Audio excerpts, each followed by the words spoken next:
Ate? Te? Ano yun, be? Te, pabarya naman ako. Oh. Ano lang, 1,000 lang po ate. Pabarya? Pabarya Bibili ka lang. ba? Ay, hindi po ate. Wala naman kasi akong bibilin. Magpapabarya lang po ako ate. Eh, wala ka naman palang bibilin eh. Di, wala akong barya. Hindi mo pa nga tinignan kung may barya ka, wala na agad yung isasagot mo sa akin. Wala nga akong barya. Sige na ate, 1,000 lang naman yung Ano bang pinapabarya gagawin mo ko kasi eh. dyan sa barya? Bakit ka nagpapabarya ng 1,000? Ano te, magbabayad kasi ako ng utang dun sa kabilang tindahan. Eh kaso wala po siyang barya. Kaya papabarya ko Magbabayad muna ka sa'yo. ng utang. Wala daw silang barya doon? Malamang ate, wala. Kaya nga ako nagpapabarya sa'yo eh. Para makabayad ako ng utang ko. 1,000 lang ganun naman te. ba? Magkano ba yung utang mo doon sa kabilang tindahan? Konti lang naman yun ate. Nasa 370 lang. Kaso wala silang barya sa 1,000 eh. 370? Wala silang panukle? Wala, 1,000 ate, yung pera mo? Kahit kaltas nila yung utang mo? Wala nga ate. Kaya nga ako magpapabarya muna Ganun sa'yo ba? bago ako magbayad doon. Eh gusto ko na kasi magbayad ng Teka lang utang. ha, tingin lang ako ng barya ha. Wait lang. Sige te, pasuyo na lang ako. Alam ko naman na may barya ka dyan. Ikaw pa mawawalan ng barya. Ata, meron ako dito. Buti naman Akin. meron. Ito 1,000 te. Tagi 100, saka 50. Tagi 100 at saka 50. Sige. Babayad ka pala ng utang. Oo te, galit na kasi yung tindera sa akin. Kaya yun, magbabayad So, na ako kailangan ng utang. pala magagalit muna yung tindera para magbayad ka ng utang, no?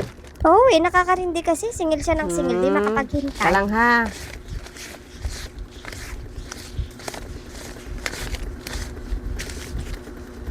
Ito yung barya. Teka lang te, parang kulang.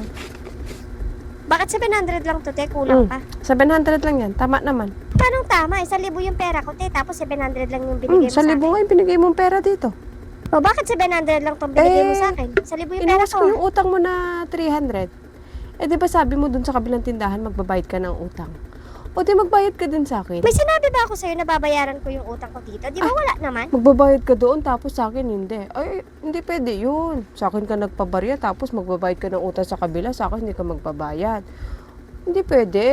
Total, nagpabarya ka na rin lang. Iawas ko na rin yung utang mo. Magbabayad ka naman ng utang eh. Huwag mo muna isingil yung sa'yo. Babayaran ko din naman Ganon yun. din Maghintay yun, ka. magbabayad ka rin. Siyempre, magbabayad ka sa iba, sa akin hindi. Ay, nakakasakit naman ng loob yan, be. Akin na yung kulang na 300. Saka ko nabayaran yung sa'yo. Okay na yan. Magbayad ka na doon, baka hinihintay ka ng tindera doon. Akin na sabi yung 300 te. Hindi nga Kulang- pwede, sinabi ng ginawas Ito ko naman, na, lumalaki inawas na ko na. naman yung mata. Salamat ka nga, binariyahan ko na yung pera mo, yung dami mo pa. Oh, bakit ka nagagalit? Nagpabarya lang naman ako. Nagagalit ka Para na. magbayad ka. Di ba, kaya ka magbabayad dun sa kabilang tindahan kasi nagagalit yung tindera. Ano ba naman to si ate? Sumabay pa talaga eh. Pumunta ka na doon, hinihintay ka ng tindera. Te, akin na yung kulang na 300. Ay, hindi na pwedeng bawiin yun, kinaltas ko na.